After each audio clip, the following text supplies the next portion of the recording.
Hey guys, welcome back. We're going to do some downward dog posture.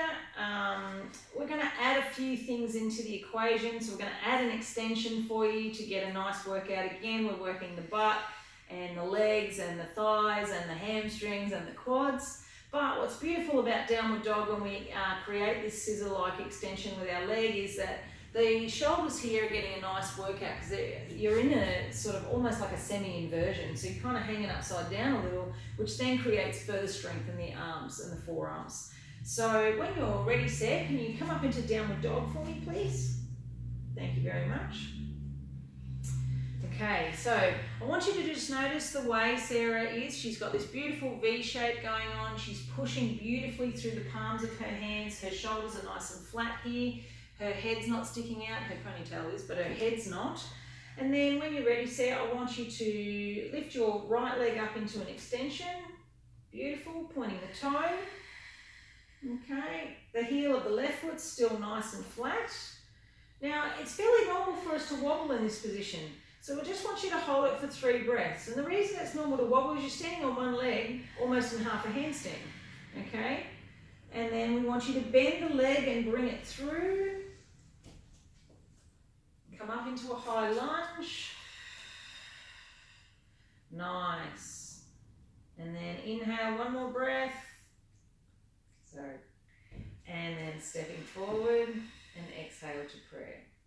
Okay, so there is a couple of different options here with this. I'd like you to see you started at 3 breaths. If your arms or your wrists are weak, then I would not encourage you to do that. I would encourage you to stay in downward dog.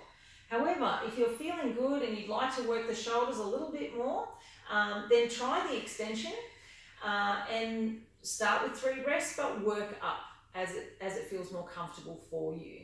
So I'm going to show you what it looks like on the other side now, because there is a bit of a twisting opening of the hips in order for us to get the full extension. So when you're ready, Sarah, come back into downward dog for me. Okay, so notice the way she adjusts herself. Her feet are hip width apart, her hands are shoulder width apart. She's got that nice V happening again. And then when you're ready, I'll get you to lift this leg up. She's going to point the toe.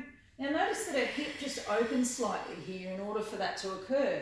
So that's totally okay, all right? The higher the leg goes, the more the hip will open. We want to focus the heel to be on the ground here. And again, just the 3 breaths. So we're going to bend the knee on the next inhale, bringing it through. She's going to come up into that nice high lunge. And we want to make sure that both feet are facing forward here in this nice high lunge, because we're getting this stretch happening all the way back down. And then as she inhales, she'll step forward and bring her hands together and exhale into prayer. Okay? So it's a very simple little asana and a couple of different movements there. But it's just a really nice way to get the hips working. It really opens up the hamstrings, works the inner thigh muscles. How'd that feel for you, Sam? That was good. Yeah? Cool. All right. So try it out at home, guys.